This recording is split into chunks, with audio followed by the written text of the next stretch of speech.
Sekarang Anda sadar nggak? Sebagai orang Kristen yang menurut Anda yang taat pada kekristenan Anda itu sendiri, kalau Yesus mengatakan dirinya adalah manusia, dia adalah utusan, sudah selesai. Kenapa? Karena Allah pencipta alam semesta itu bukan utusan, Yesus utusan. Dan kalau Anda butuh, di dalam kitabnya Bani Israel diterangkan, bukan utusan, bukan duta yang akan menyelamatkan manusia, tetapi Allah itu sendiri. Berarti bukan Yesus. Sementara Yesus itu hanya utusan. Yesus hanya memberi jalan, makanya disebut Yesus itu jalan.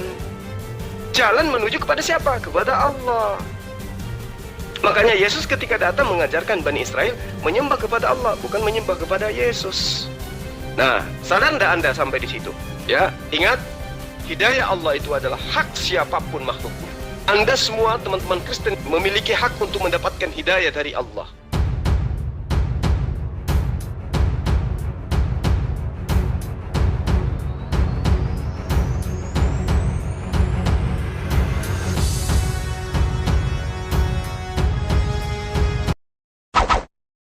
Salam satu Tuhan.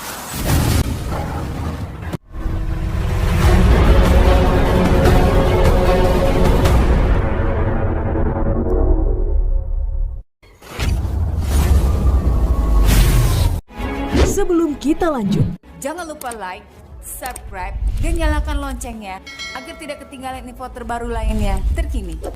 Semoga bermanfaat. Masalahnya selama ini di Al-Quran tidak pernah satu ayat pun kita dapatkan Tuhan Islam itu berbicara langsung kepada Muhammad. Apakah Tuhanmu itu memiliki mulut atau tidak? Kenapa bisu? Begitu, Bro Juma. Oh, saudara ini kan penganut pagan gitu ya. Penganut pagan itu adalah mentuhankan makhluk. Jadi karena Tuhannya makhluk, sehingga orang bisa melihat Tuhannya bercakap-cakap, bahkan melihat Tuhannya ditampar, diludahin, dan ditonjok mukanya, bahkan dibunuh oleh manusia. Itu Tuhan pagan. Tidak bisa saudara samakan dengan Tuhan pencipta alam semesta. Ya, kitabnya Bani Israel, kitabnya Bani Ismail itu nyata menyatakan bahwa pencipta alam semesta itu tidak bisa dilihat oleh mata. Jadi bagaimana mungkin kemudian ketika Allah datang kepada para nabi, ada kemudian yang ngintip, oh saya melihat Allah pencipta alam semesta datang kepada Musa. Oh, saya melihat Allah pencipta alam semesta datang kepada Abraham. Oh, saya melihat Rasulullah Muhammad SAW bercakap-cakap dengan Allah. Itu tidak seperti itu. Pencipta alam semesta itu tidak mungkin bisa nuzul ke muka bumi ini. Ya, kenapa? Karena dia maha besar. Allah itu maha besar.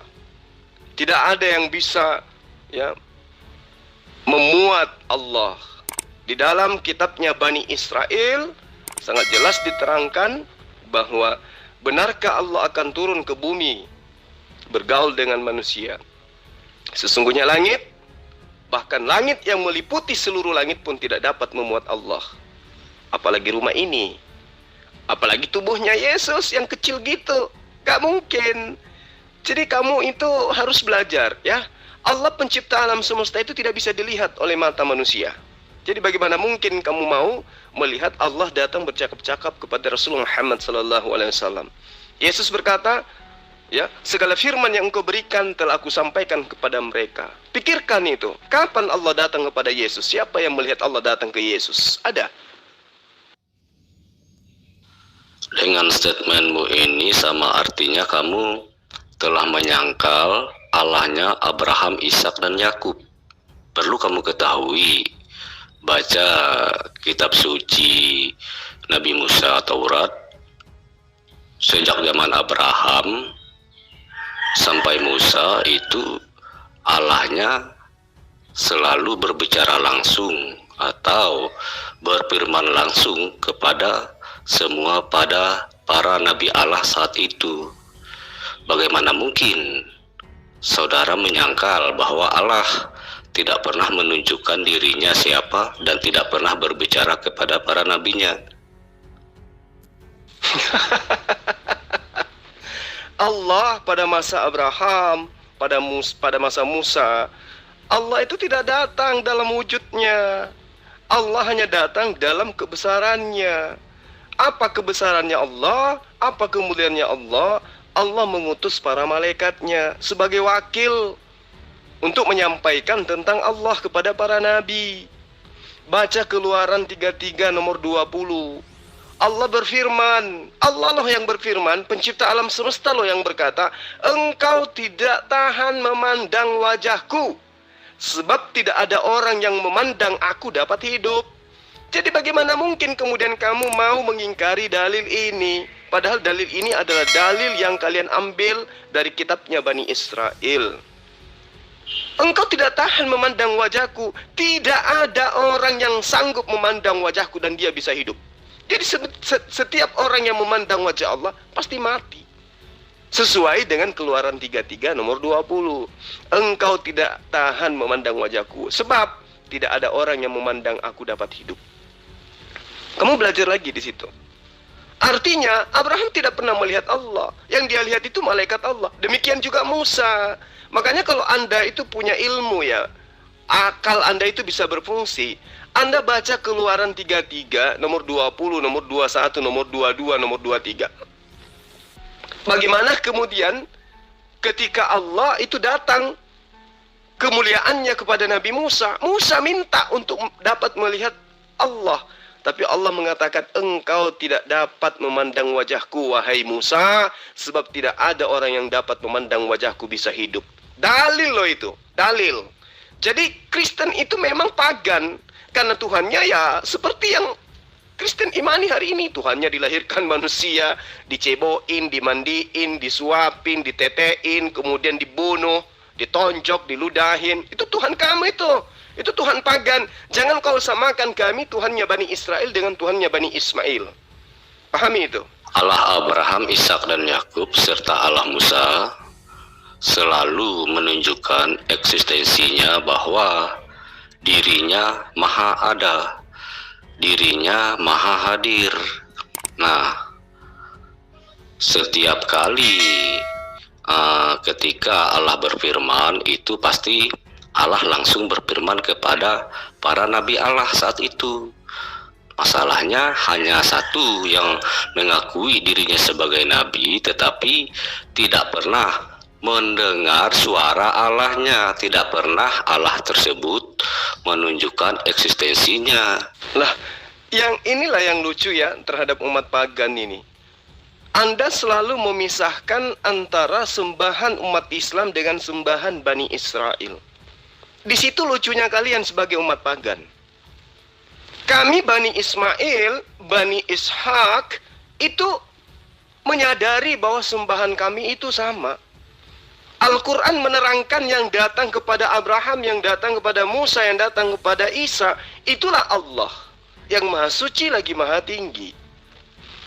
Nah, ketika Allah datang kepada Musa dan ketika Allah datang kepada Rasulullah Muhammad SAW, memiliki cara dan metode yang berbeda, meskipun ada kesamaan.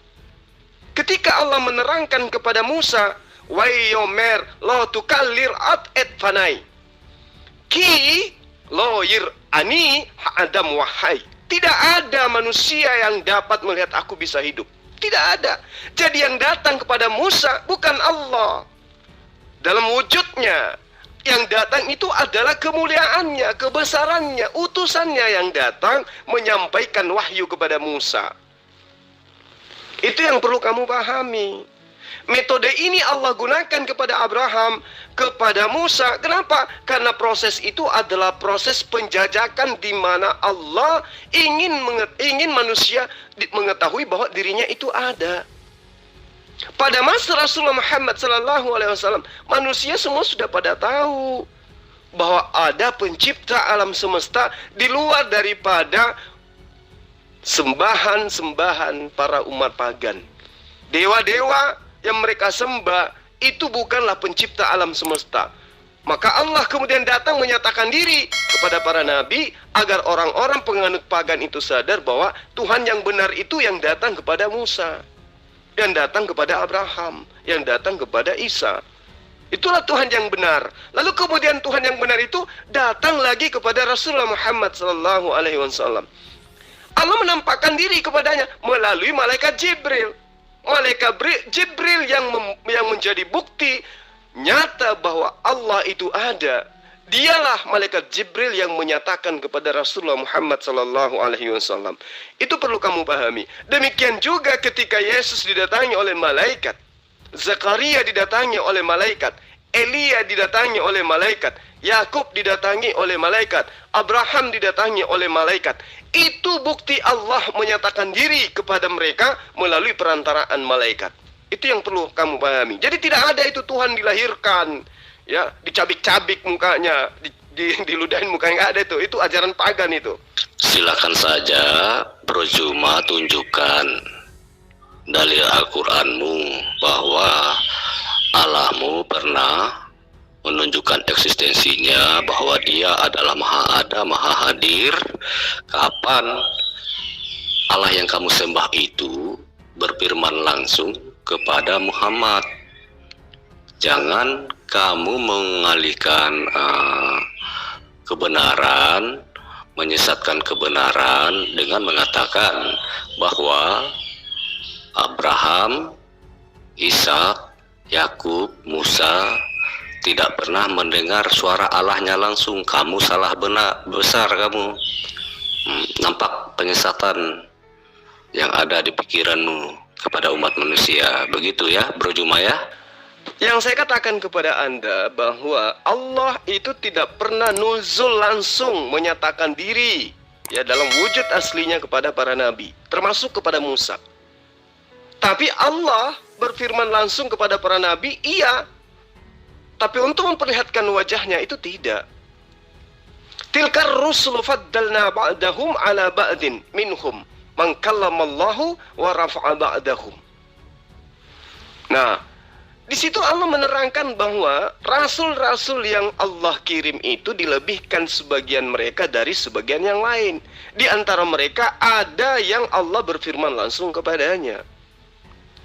Memang itu ada nyata. Jadi hanya ada dua nabi yang mana Allah itu berfirman langsung. Nabi Musa alaihissalam dan juga Rasulullah Muhammad sallallahu alaihi wasallam. Yesus tidak pernah bercakap langsung dengan Allah. Itu yang Anda harus pahami. Walamma jaa Musa limiqatina wa kallamahu rabbuhu qala rabbi arini anzur ilaika. Jadi Musa ingin melihat Allah.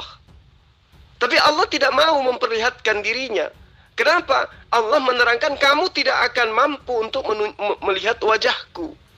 Kamu tidak akan sanggup melihatku. Namun Allah menunjukkan, lihatlah gunung itu. Nah, kemudian ayat Al-Quran menerangkan, Qala ya Musa inistafaituka 'alan nas birisalati wa bikalam. Ya, fakhuzma ataituka wa kum minasyakirin. Nah, Allah kemudian berfirman kepada Musa, wahai Musa, sesungguhnya aku memilih memberikan kelebihan terhadap engkau dari manusia yang lain pada masamu untuk membawa risalahku dan juga firmanku. Sebab itu berpegang teguhlah kepada apa yang aku berikan kepadamu dan hendaklah engkau termasuk orang-orang yang bersyukur. Jadi Allah ketika dimintai oleh Musa, ketika Musa bermunajat, minta kepada Allah, ya Tuhanku, tampakkanlah dirimu agar aku dapat melihat engkau. Apa kata Allah? Engkau tidak sanggup melihatku. Nah, itu berkesesuaian dengan apa yang ada di kitabnya Bani Israel, di Keluaran 33 nomor 20 itu. Jadi kamu harus paham ya. Nah, terkait Rasulullah Muhammad SAW itu bercakap dengan Allah, itu bisa kamu lihat di dalam percakapan Allah dengan Rasulullah di dalam hadits qudsi. Ya, firman Allah yang tidak dibukukan di dalam Al-Quran. Itu diterangkan bagaimana kemudian Rasulullah Muhammad SAW bersoal jawab dengan Allah tentang iman, tentang cara sifat suhud dan seterusnya. Itu yang perlu kamu paham. Jadi Tuhan pencipta alam semesta itu tidak pernah nusul ke muka bumi, kemudian diobok-obok, ditampar, dibunuh, dilahirkan dan seterusnya. Itu hanya Tuhan pagan yang kayak begitu tuh. Bro Juma, konteks materi yang kita angkat diskusi siang ini adalah di dalam konteks Allah berfirman langsung kepada para nabi Allah. Nah, bagaimana mungkin seorang manusia yang kamu katakan nabi, tetapi dia tidak mengenal Allahnya? Dalam arti Allahnya tidak pernah menunjukkan eksistensi dirinya bahwa dirinya adalah Allah. Tidak pernah Allah nabimu itu berbicara langsung atau berfirman langsung kepada nabimu. Sementara semua para nabi Allah paling tidak sekali pasti ada. Allah menunjukkan eksistensi dirinya kepada para nabinya. Nabimu doang yang tidak pernah mendengar suara Allahnya. Lantas bagaimana mungkin nabimu bisa menunjukkan karya Allahnya kepada dirinya? Begitu bro. Jadi begini kawan, Anda itu tidak memahami bahwa sembahan kami itu telah menyatakan diri kepada para nabi, termasuk kepada Musa. Ya, termasuk kepada Musa. Ketika kemudian Musa minta kepada Allah agar Allah menyatakan diri, menampakkan diri kepada Musa, Allah menolaknya. Musa minta supaya melihat Allah. Qala rabbi arini anzur ilaika. Ya Tuhanku, tampakkanlah dirimu kepadaku agar aku dapat melihat engkau. Allah kemudian mengatakan, qala lan tarani. Kamu tidak akan bisa melihatku. Itu nyata. Siapa yang menyatakan diri kepada Musa? Tuhan kami Allah Subhanahu wa ta'ala. Lalu kemudian Musa, siapa Musa? Dia adalah nabi yang kami imani, utusan Allah kepada Bani Israel. Jadi kamu tidak bisa memisah-misahkan itu. Kami beriman kepada para nabi. Tuhan yang disembah oleh para nabi itulah Tuhan kami. Jadi kamu tidak punya hak untuk memisahkan itu. Ya, kalau kamu ingin menyatakan Tuhan kami harus datang seperti datangnya Tuhan kami kepada Musa, bahkan di Rasulullah Muhammad SAW jauh lebih hebat daripada Musa. Karena kenapa? Rasulullah Muhammad SAW yang diundang datang ya untuk berjumpa dengan Allah. Tamu agungnya Allah itulah Rasulullah Muhammad SAW. Beliau yang dipanggil. Subhanalladzi asra bi 'abdihi lailan minal masjidil harami ilal masjidil aqsa. Jadi itu sangat luar biasa gitu loh. Nah, bagaimana dengan Tuhanmu? Tuhanmu diludahin, Tuhanmu ditampar, dibunuh bahkan. Jauh berbanding terbalik dengan Tuhan yang benar. Jadi kamu harus berpikir itu. Ya, Tuhan yang benar itu tidak pernah nuzul menjadi makhluk. Kalaupun ending yang paling tinggi sekalipun, hanya Allah menyatakan diri kepada Musa, kepada Rasulullah Muhammad SAW melalui perantaraan pembatasan tabir. Itu yang perlu kamu pahami. Oke, karena si profesional tadi ya, teman Kristen tadi itu udah kabur, maka saya cari serigalanya di grup sebelah. Makasih. Oh, grup ini artinya kadrung ya. Oh, saya nggak tahu. Saya juga diundang sini, dijadikan admin juga saya nggak tahu. Kalau Anda mengatakan grup kadrun, berarti grup Kristen dong. Kan kadrun itu kafir dungu. Gimana tuh? Play, sampai kapan otakmu akan bersih waras kalau tiap hari nipu terus? Play. Yang tidak waras itu yang nyembah manusia. Yang nipu itu manusia dikira Tuhan, diajarkan ke orang bahwa itulah Tuhan, itu yang nipu. Masa nggak ngerti sih?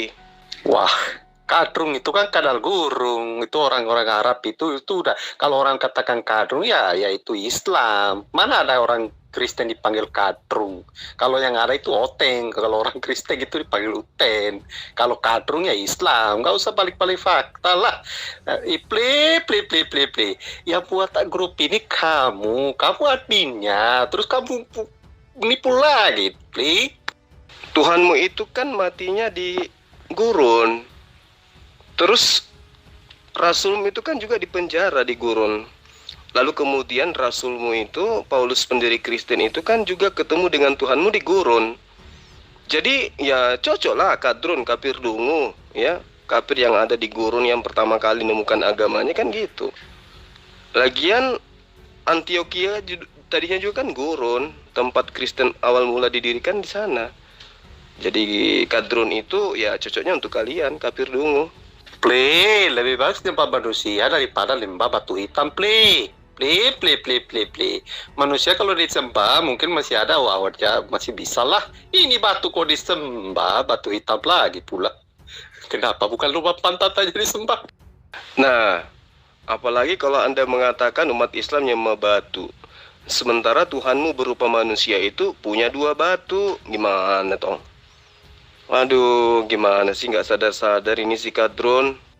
Play, buat namanya kadrungnya Islam toh. Coba kau tanya semua orang yang kadrungnya identik dengan Islam. Kau usahlah bawa-bawa katanya mati di gurun lah, tinggal di gurun lah. Itu persoalan lain bro. Yang jelas kadrung itu Muslim bro, Islam bro. Orang semua tahu kok. Oh enggak dong. Enggak dong, karena yang mendapatkan titel ya dan juga membuat titel sendiri untuk menamai dirinya hewan itu kan kalian. Jadi kadrun, domba, serigala, ya itu level-level kalian. Gitu loh ya. Kalau kami mana ada disebut kadal. Kalau kadal itu kan kafir dangkal. Maksudnya kafir yang otaknya dangkal gitu loh. Lemot. Iya, makanya tadi saya bilang nyembah manusia masih mending daripada nyembah batu hitam yang benda mati. Itu play. Nah, kami tidak ada nyembah batu hitam. Disitulah makanya kamu pantas disebut kadron. Karena kafir dungu. Oh ya, umat Islam itu nyembah manusia Yesus aja kagak, apalagi nyembah batu. Nah, sekarang yang jadi masalah, kalian yang nyembah Yesus itu kan Yesus punya batu. Kadrun. Ayo dialog yang baik aja dulu ya. Kamu nggak usah bawa-bawa tipikal kadrun yang sesungguhnya ke sini. Kamu kan penghujat di Facebook kan? Nah, sudah kita dialog yang baik-baik aja yuk. Ayo bahas apa kek ya yang bisa kamu tercerahkan gitu loh. Kalau soal nama-nama itu wajar, bisa aja kalian mengatakan kami domba, silahkan aja. Tapi kadrungnya ya Islam, nggak usah putar-putar balik fakta lah, play. Gurunda Zuma, kenapa saya jadi begini, bro? Gurunda kadrung itu Islam, bro. Ya itu maumu. Kamu ngatain Islam itu kadrun, itu maumu. Tapi ternyata itu baliknya ke kamu, karena yang dungu dan kafir itu kamu. Play, gak usah bohong, play. Nyembah batu hitam, ngadapnya ke sana. Di batu hitam itu, play.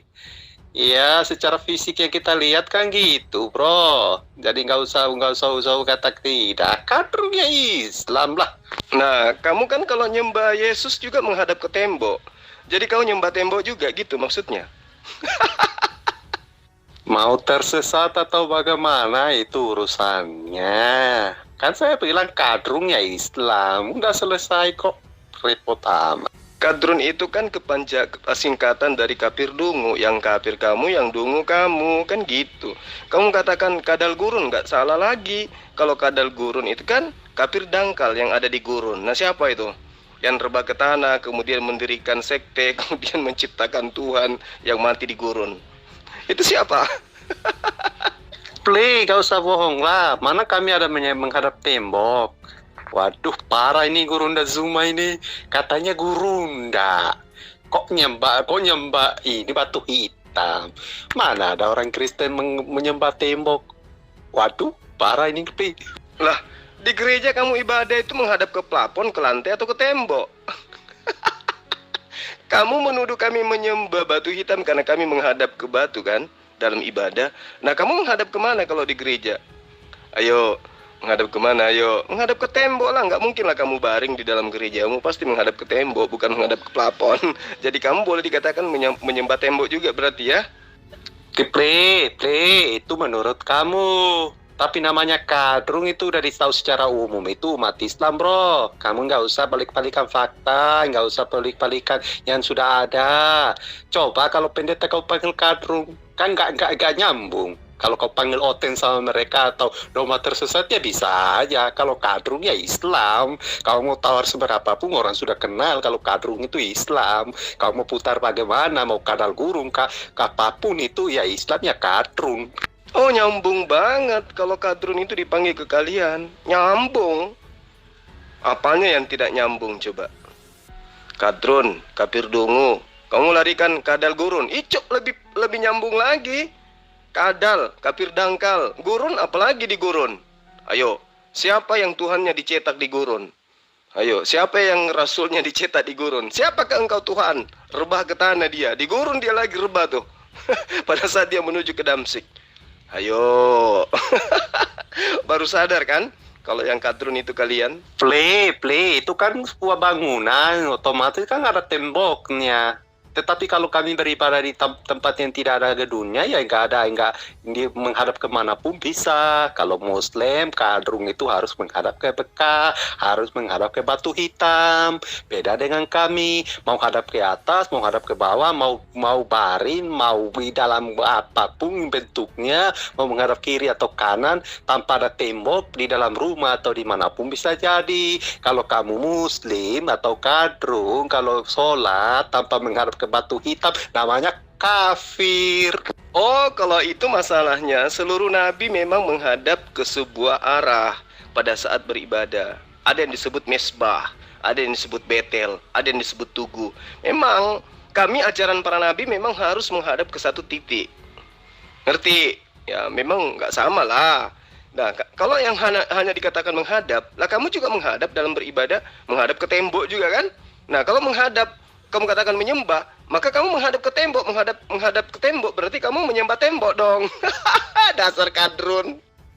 Play. Kayaknya kamu ini perlu belajar lagi. Ya udah saya katakan tadi, itu sudah secara umum Islam itu dikenal istilah kadrun, kadal gurun. Karena suka mengkadali orang. Jadi Muslim itu sudah identik dengan namanya kadrun. Jadi kau mau bilang itu kadal gurung ke kami, apa itu tidak masuk akal, bro. Kadrunnya Islam. Mana ada pendeta dipanggil kadrun? Apapun alasan kamu, ya kadrunnya Islam, bro. Ya, yang suka mengkadali itu kan kalian. Yesus manusia dibilang Tuhan. Itu Paulus dibilang rasul. Allah dibilang roh. Yang kadal itu kalian, ngaku sebagai pengikut Yesus, padahal penyembah Yesus. Yang kadal itu kalian. Kamu suka mengkadalin orang dengan cuma Indomie yang ajak orang nyembah kepada manusia. Ya, terjemahan dibilang Injil dan seterusnya. Yang kadal itu kalian, yang kalian sembah roh bertanduk 7 bermata 7, kalian sebut itu pencipta alam semesta. Yesus manusia murni, kalian sebut itu adalah Tuhan. Yang kadal itu kalian. Jadi kadrun itu kadal kafir turun temurun atau kafir dungu turun temurun. Itu kalian. Play. Kadrun kok teriak kadrun. Kami bukan kadrun, bro. Play. Umat Kristen itu tidak menyembah tembok. Kalau kamu mau mengatakan kami menyembah mayat menyembah bangke ya itu urusan kamu. Tapi perlu saya kasih tahu kamu bahwa di dalam perjanjian lama sampai perjanjian baru tidak ada tertulis katanya menyembah tembok. Tapi kalau Islam atau kadrun itu udah jelas, mau tidak mau harus menghadap ke Batu Hitam. Nah, itu tidak bisa ditawar-menawar lagi. Makanya kalian tadi saya bilang kalian itu menyembah Batu Hitam. Nah, disinilah makanya kamu itu cocok disebut kadrun. Kafir dungu turun temurun. Kenapa? Kamu mengatakan kami menyembah tembok karena kami menghadap ke batu, maksudnya. Karena kami menghadap ke batu dalam beribadah. Lah, nabi-nabi juga semua menghadap ke batu. Bahkan Yakub mengambil batu, ya, diberdirikannya batu itu, kemudian dia menyembah Allah menghadap ke batu itu. Gimana sih? Jadi yang kadrun itu kamu. Kalau kamu katakan Islam itu kadrun, itu hanya sakit hatinya orang terhadap kami. Tapi yang kadrun yang sesungguhnya itu kamu. Kafir dungu turun temurun. Saking dungunya, orang yang menghadap ke batu dianggapnya menyembah batu, tanpa dia sadari setiap saat dia menghadap ke tembok dalam beribadah. Berarti apakah boleh saya katakan kamu menyembah tembok gitu? Nah, kemudian inti daripada tuduhanmu kami menyembah batu karena Hajar Aswad itu batu, lah Yesus juga punya batu. Ayo, yang mana yang kamu sembah? Batu kirinya atau batu kanannya? Kadrun.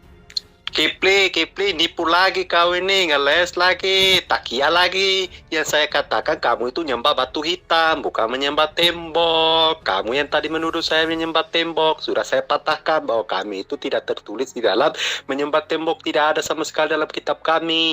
Mau menghadap ke arah timur, barat, selatan, dari atas ke bawah, bawah ke atas, itu terserah kami. Tapi kalau umat Kadrung atau Islam itu udah pasti harus menghadap ke batu hitam. Makanya dibilang menyembah batu hitam. Nah itu makanya aku bilang, kalau hanya sekedar menghadap, kemudian kamu menuduh kami menyembah batu, berarti kamu juga menghadap ke tembok kan?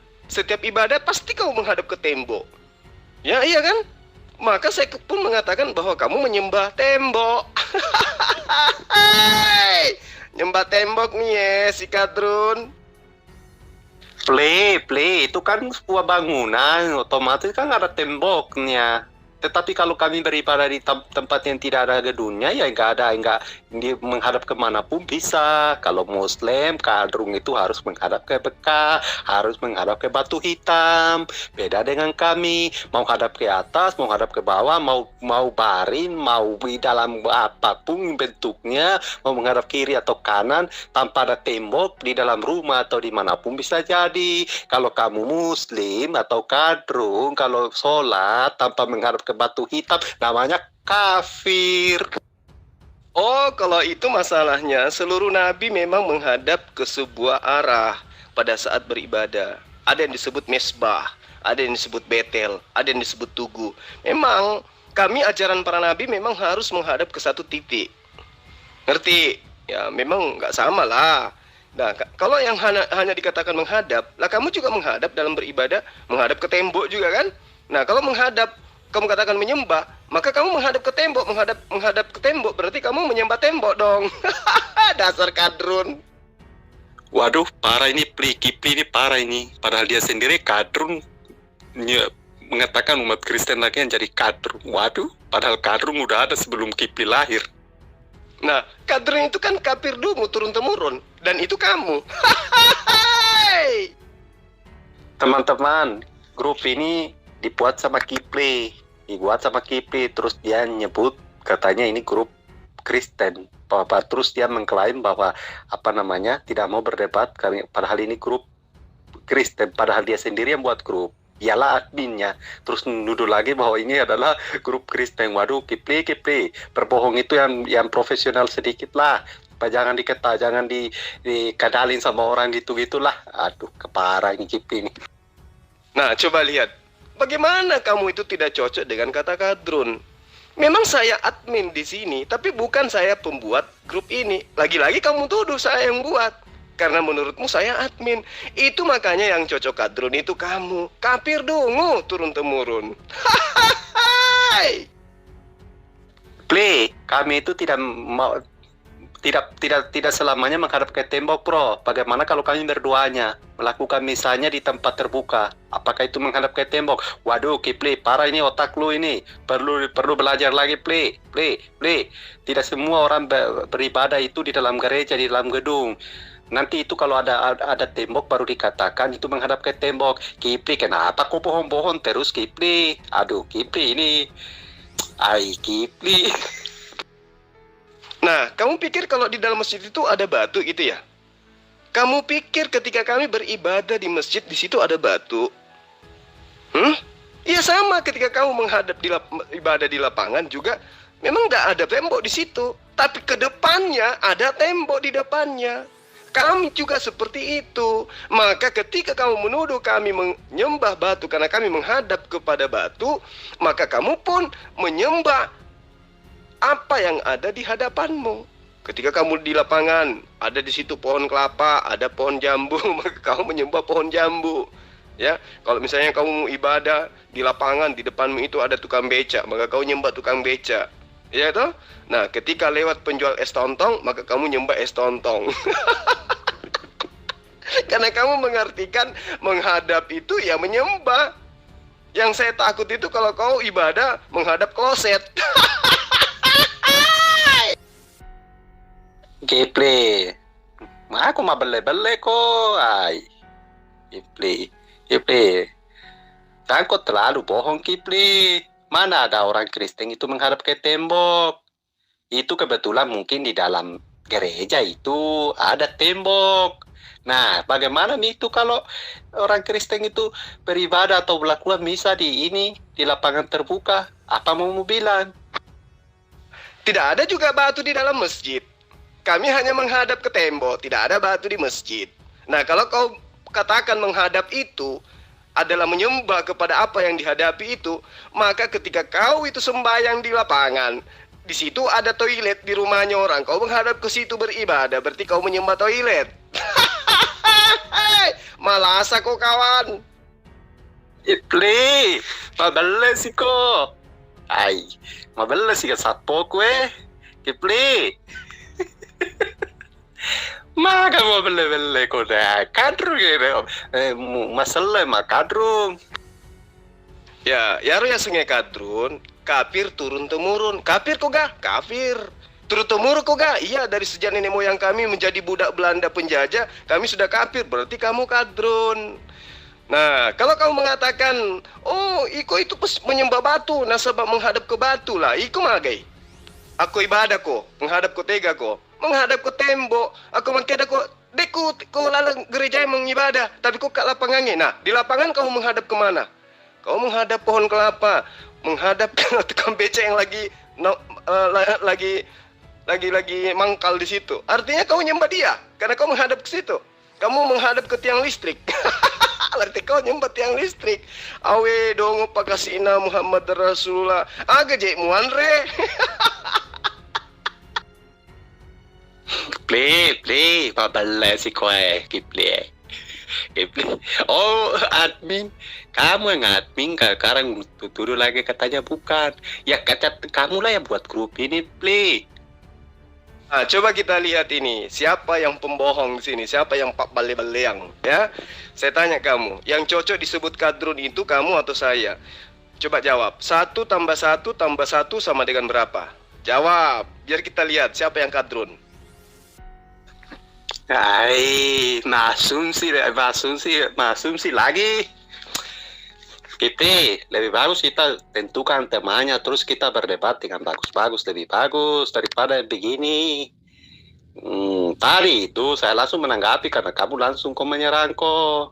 Coba kalau kamu langsung membuat statement itu yang bisa kita diskusikan. Tadi kau langsung menyerang, tidak bisa kita juga terima begitu.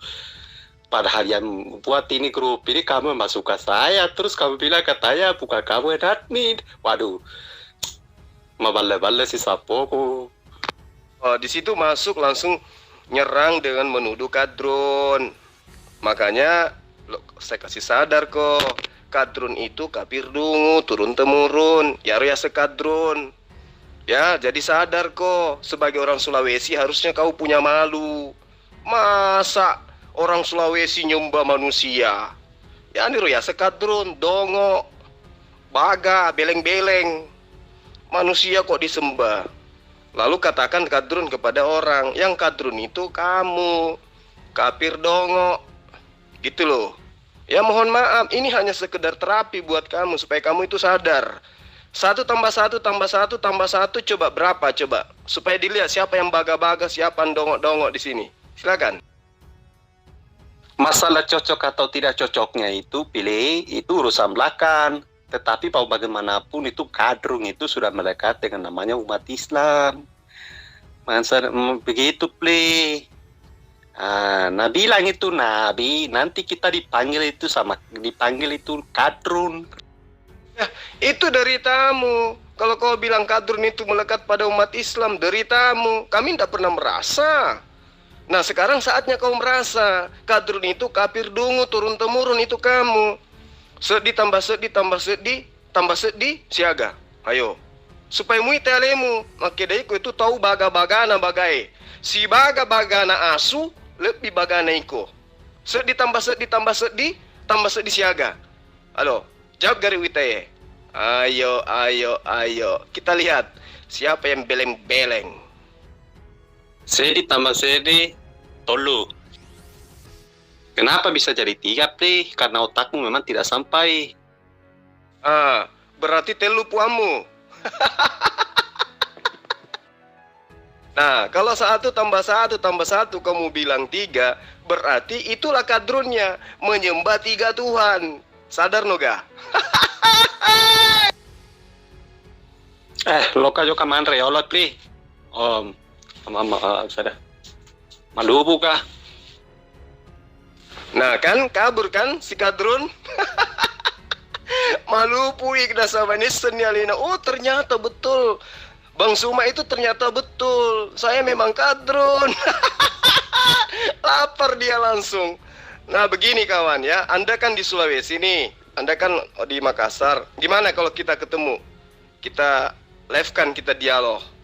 Silakan Anda pilih tema. Anda mau bahas apapun, saya ladenin. Gimana?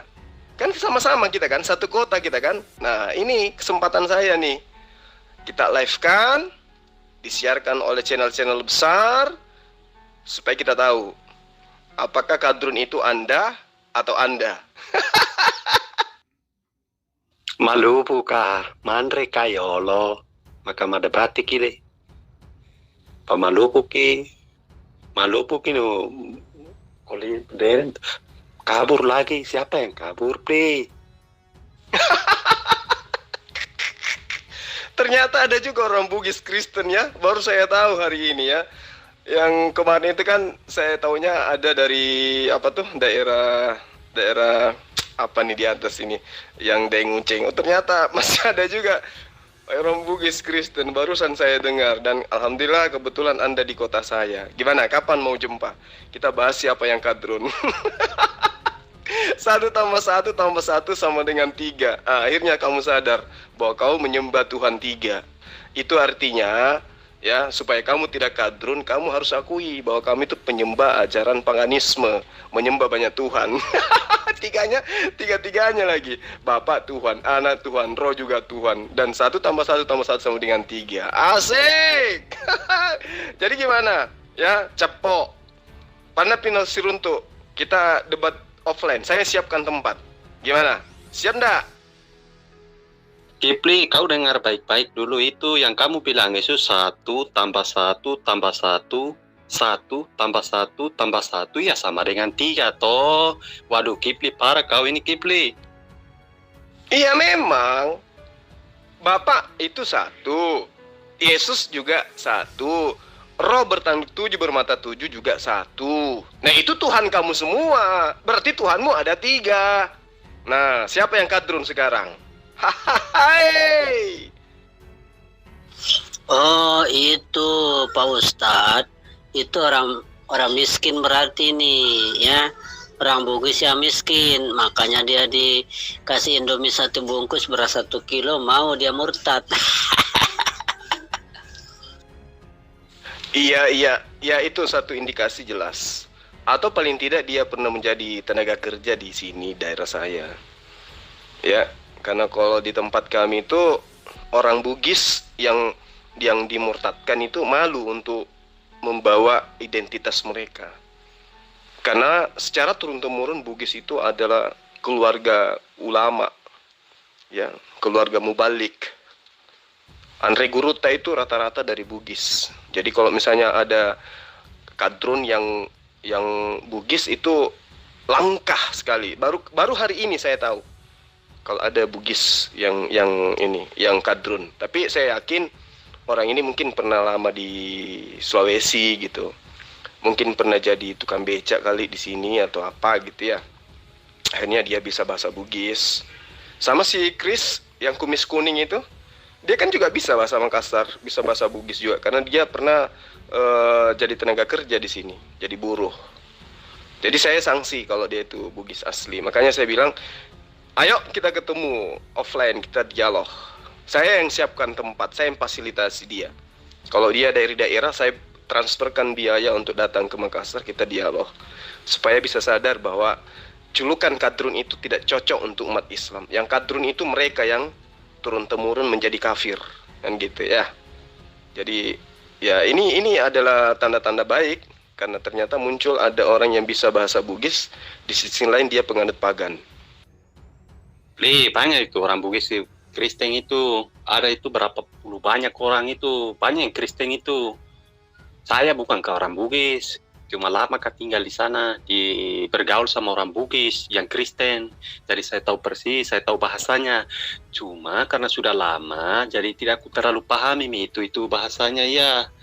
Karena saya terakhir bergaul sama mereka itu di sekitar tahun 2005. Nah, saya sebenarnya penutur bahasa Portugis, cuma karena saya lama di Indonesia, terus saya bergaul dengan orang Bugis di Sulawesi lah, tapi lebih bergaul ke orang Bugis, tapi saya bergaul juga sama orang Bugis itu yang Islam, itu di daerah Taka, itu di daerah Sopeng, itu dekat Pacongkan, dekat pasar Pacongkan.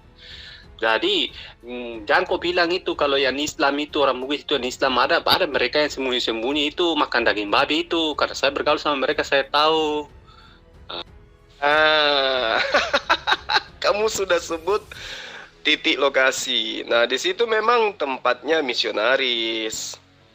Tempat itu yang kamu sebutkan itu tempat misionaris mencari orang-orang miskin yang susah makan, kemudian mereka murtadkan dengan Indomie. Nah, orang-orang yang ada di sana mana berani dia berdebat dengan orang Islam? Tak berani dia. Kenapa? Karena mereka itu menjadi seperti Anda itu karena memang urusan perut. Memang kan urusan perut. Tapi kalau dibilang karena dia memahami agamamu sampai dia murtad, saya bisa jadi jaminan itu tidak akan ada. Kamu tidak akan menemukan satu orang dari kota yang kamu sebutkan tadi tampil menjadi debaters mewakili Kristen. Tidak akan mungkin sampai 7 turunan, saya jamin itu. Kenapa? Orang Bugis itu paham Islam. Mereka adalah keturunan para wali. Orang Bugis itu. Orang Bugis itu ya mereka yang mengajarkan Islam pertama kali di Sulawesi. Itu yang perlu kamu pahami. Bugis Makassar itu terkenal dengan religiusnya mereka. Jadi kalau ada yang murtad kemudian pasti faktor perut. Saya yakinkan itu. Apalagi Anda sebutkan itu tadi, saya hafal betul mereka di sana. Saya tahu. Nah, jadi kalau Anda sudah mengaku, nah makanya wajar. Makanya saya heran loh, kok ada orang Bugis bisa-bisanya jadi Kristen lalu kemudian tampil menjadi debaters penghujat seperti ini. Tidak mungkin itu, mustahil. Mustahil. Saya bisa jaminkan itu. Yang ada itu orang Bugis seperti tipikalnya kayak Anda, nggak ada. Makanya Anda sudah menjawab, Anda orang dari luar pelancong masuk di sini sebagai tenaga kerja, ya wajar lah. Ya, tapi harusnya tadi Anda tidak menggunakan bahasa daerah supaya Anda tidak mempermalukan daerah lain gitu ya. Nah, mudah-mudahan Anda itu bisa menyadari bahwa ternyata kadrun itu adalah Anda, ya, kafir turun-temurun. Iya, Kipli, mungkin memang betul. Mungkin saya pernah jadi tukang beca atau apa, ya menurut kamu begitu. Tapi itu tidak penting untuk kita bahas. Ya saya bahas di sini itu, Kipli, karena kamu menambah bahwa tidak ada itu orang Bugis, Kristen Bugis itu memurtadkan orang Bugis itu, tidak ada itu, Kipli. Saya itu lama bergaul sama mereka, saya tahu persis itu, Kipli. Saya tahu persis watak-wataknya mereka itu bagaimanapun saya tahu. Terus saya cuma bukan bergaul dengan orang-orang Indonesia yang notabene-nya Bugis. Saya juga bergaul dengan orang Makassar, orang Palu, orang Medan, orang Batak, orang Jawa. Itu saya sudah bergaul semua sama mereka. Ya, Play. Karena dulu saya berada di sebuah perusahaan, memang yang memang kontraknya di setiap daerah-daerah. Misalkan di sana 1 tahun, di sana lagi 2 tahun, di sini lagi 3 tahun. Jadi kesempatan-kesempatan di perusahaan itu saya manfaatkan untuk bergaul dengan orang-orang lokal. Jadi saya tahu betul budaya mereka, kan begitu. Kok cepat sekali kau mengambil kesimpulan katanya tukang beca atau apa segala macam. Waduh, parah kau, Play. Itu kan kemungkinan-kemungkinan yang ada. Mungkin tukang beca, mungkin tukang sapu jalan, mungkin juga direktur.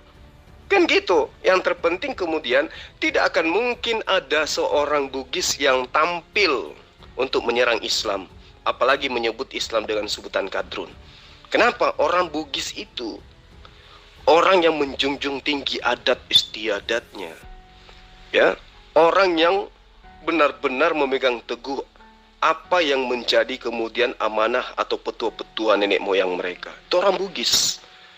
Mereka sudah menerima etika akhlak dari leluhur mereka. Jadi tidak mungkin, meskipun mereka murtad, tidak mungkin mereka menyerang Islam. Orang Bugis loh itu. Ya. Tidak mungkin. Murtad sekalipun mereka tidak akan mungkin menyerang Islam. Kenapa? Mereka tahu bagaimana kemudian sejarah Islam itu disebarkan di Sulawesi. Mereka tahu bagaimana tipikal nenek moyang mereka. Jadi ketika Anda menyebutkan sebuah kota, nah itu udah ketahuan itu. Memang kami tahu di daerah yang Anda sebutkan itu sarangnya misionaris. Ya, bahkan di sana sudah mendirikan gereja. Tapi sehebat-hebatnya orang Bugis yang sudah murtad di sana, tidak mungkin mereka itu tampil menyerang Islam. Tidak mungkin. Kenapa? Karena selama mereka menjadi Muslim, Islam, waktu dulu mereka masih Islam, mereka merasakan betapa indahnya persaudaraan dalam Islam itu. Nah, mereka murtad karena Indomie.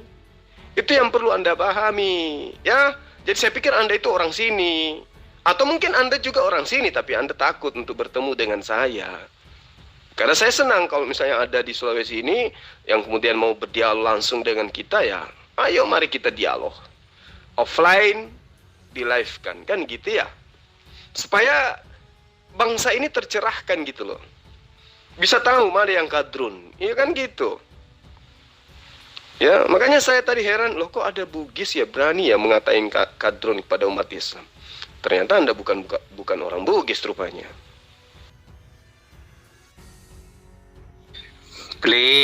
Itu orang-orang di Cita Sopeng yang dipacongkan di desa Takai itu notabene Kristen itu minoritas di sana itu. Apa konsekuensinya itu kalau mereka berani untuk berdebat, mau menantang orang Islam berdebat? Konsekuensinya pasti dibunuh atau diusir. Nah, bukan masalah berani atau tidak beraninya itu, Kipli. Tetapi orang sebagai manusia itu mempertimbangkan. Lebih bagusnya mungkin mereka berpikir bahwa kita beragama dengan damai saja. Terus yang tadi kamu bilang katanya dimurtadkan dengan Indomie, dengan apa itu terlalu murah itu, fitnahanmu itu, Pli. Cobalah belajar untuk yang lebih bagus lagi lah, Pli. Maaf mungkin tadi itu ada lelucon beberapa itu karena memang penyerangan kamu pertama. Tetapi sudahlah, kita lupakan itu, Pli. Ya. Kalau mau betul berdiskusi dengan bagus, okelah kita bisa berdiskusi dengan bagus, tetapi dengan data dan fakta yang valid. Kita tidak bisa mengambil asumsi. Cuma kalau saya menimbang-nimbang kembali, pemahamanmu tentang kekristenan itu masih sangat dangkal, Pli. Lebih bagus kamu memahami agamamu. Itu saja lebih bagus. Aduh, kamu ini juga kemungkinan adalah murtadin. Dan kamu murtad karena Indomie. Kan satu-satunya agama yang disebarkan dengan cara memurtadkan pakai Indomie kan agamamu. Gimana sih? Jadi kamu nggak bisa untuk mengatakan bahwa itu salah. Itu fakta. Dan kalau mereka tidak mau mengaku murtad karena takut dibunuh, itu fitnah. Buktinya mereka mendirikan gereja di tengah-tengah kami. Di tengah-tengah mayoritas orang Bugis, mereka mendirikan gereja aman sentosa, tidak ada gangguan. Lakum dinukum waliyadin. Itu yang perlu kamu paham. Ya, cuman tadi kamu tiba-tiba masuk membabi buta ngatain kita orang kadrun. Sementara yang kadrun itu kamu. Kalau kamu mau berdialog dengan saya, ayo silakan.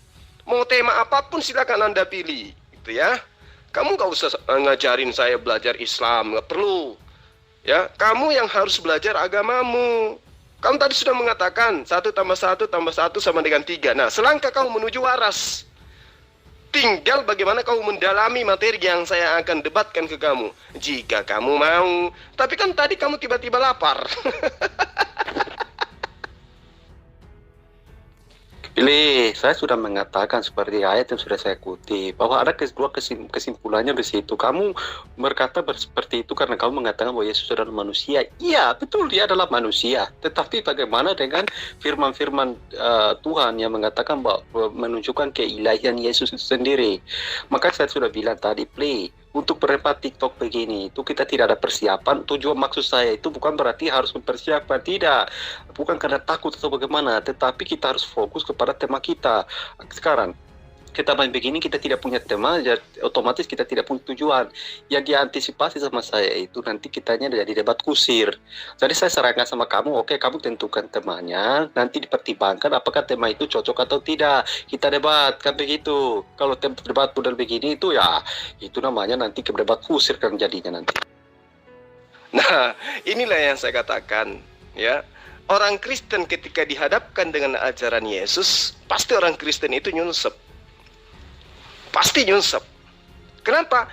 Karena mereka masih menggunakan akal, tetapi ketika kita coba menjabarkan ajaran Yesus, mereka akan menemukan ajaran mereka, iman mereka, agama mereka ternyata sesuai fakta bertentangan dengan ajaran Yesus. Ini yang harus disadari oleh kalian. Siapa Yesus menurut Yesus? Dia adalah utusan Allah. Siapa Yesus menurut Kristen? Yesus adalah 100% manusia, 100% Tuhan. Nah, sekarang yang mau menjadi patokan kebenaran itu Kristen apa Yesus? Tentu Yesus, karena Yesuslah jalan, Yesuslah keselamatan, Yesuslah hidup. Kalau ada kata, siapa yang percaya bahwa akulah dia? Dia siapa? Yesus sedang menerangkan dia ini apa? Dia pencipta alam semesta atau dia yang menyembuhkan orang yang sakit pada saat itu? Ketika orang Farisi bertanya, siapa yang menyembuhkan orang lumpuh ini? Yesus menjawab, akulah dia. Akulah dia itu siapa? Akulah dia yang menyembuhkan orang itu. Ego emi. Bukan akulah dia pencipta alam semesta. Karena orang Yahudi pada masa Yesus tidak tanya jawab kepada Yesus mengenai siapa pencipta alam semesta. Ini berbicara mengenai Yesus itu anak zina atau bukan. Ini berbicara mengenai Yesus ini nabi atau bukan. Ini berbicara Yesus Mesias atau bukan. Bukan berbicara mengenai pencipta alam semesta. Disinilah kemudian orang Kristen yang masih berfungsi akalnya akan lari ketika mendebat mengenai identitas Yesus yang sesungguhnya terkait ajarannya. Maka Kristen yang sadar akan memahami bahwa ternyata mereka berada pada koridor yang salah. Karena telah menyembah Yesus tidak berdasar terhadap pengajaran Yesus. Nah, gimana tuh? Siapa sekarang yang kadrun? Udah play, lupakan saja itu soal kadrun, kudrung, kadang atau apapun itu. Udah, kamu mau debati apa? Coba kamu ajukan temannya supaya kita dua berdebat. Tetapi tolong, kalau kamu berdebat itu jangan banyak asumsi kau, play. Pemahaman tentang kekristenanmu itu tidak ada apa-apanya. Kamu hanya mengetahui saja, kamu hanya mengutip ayat. Terus kamu tidak tahu apa-apa tentang Kristen. Ya, kalau mau berdebat apa, coba kamu tujukan ke saya dulu. Tema apa yang kau mau? Baik, saya ajukan sebuah pertanyaan ya, supaya kita bisa dialog dengan baik. Ini pertanyaan saya yang agak susah untuk mendapatkan jawaban dari teman-teman Kristen. Saya ingin tahu dari Anda. Menurut Yesus, siapakah dirinya? Jawab. Oke, baik. Panjul, Kurunda Zuma. Ya, sebagaimana dikatakan Yesus, ada beberapa ayat yang dikutip di dalam sana yang mengatakan bahwa dia adalah utusan. Itu adalah salah satu ayat. Dia adalah utusan. Sebagaimanapun dikatakan bahwa utusan tidak lebih tinggi daripada pengutusnya. Itu betul, ada. Tetapi di sisi lain juga, Yesus mengatakan, apabila engkau tidak percaya bahwa akulah dia, maka engkau akan mati di dalam dosamu. Dan ada beberapa ayat yang mengatakan bahwa jadi pada situasi ini saya sebagai seorang Kristen yang meyakini bahwa Injil adalah firman Tuhan, maka saya mengambil kesimpulan bahwa Yesus betul-betul adalah Tuhan sejati itu dan dia adalah manusia sejati. Karena kenapa? Sebagai seorang Kristen yang taat, yang meyakini ajaran Yesus atau Injil atau Bible itu, ya saya mengambil kesimpulan bahwa dia adalah manusia. Ya, dia adalah manusia 100%. Apakah dia adalah Allah? Ya, dia adalah Allah 100%. Nah, inilah yang tidak dipahami oleh teman-teman Muslim. Tetapi saya mau sarankan kepada Bang Zuma atau Bang Zulkifli supaya kita bisa kondisikan debatnya kapan dan temanya apa, supaya kita bisa mempersiapkan materinya. Kalau model seperti langsung bertanya TikTok begini, maka kita tidak ada persiapan. Akhir-akhirnya nanti kita tidak punya apa namanya ya, kita nanti lari ke sana kemari, tidak fokus dengan tema dan tujuan kita itu. Lebih bagusnya ya itu saran saya begitu. Tetapi sebagai seorang Kristen, saya sudah mengambil kesimpulan bahwa ya, dia 100% manusia, dia 100% Allah itu sendiri. Nah, itu kesimpulan Anda kan? Yang saya tanya kesimpulan Yesus tentang dirinya. Sekarang Anda sadar nggak? Sebagai orang Kristen yang menurut Anda yang taat kepada kekristenan Anda itu sendiri, Anda susah untuk berdialog langsung TikTok begini. Anda harus butuh persiapan. Padahal sebenarnya apa yang mau Anda siapkan?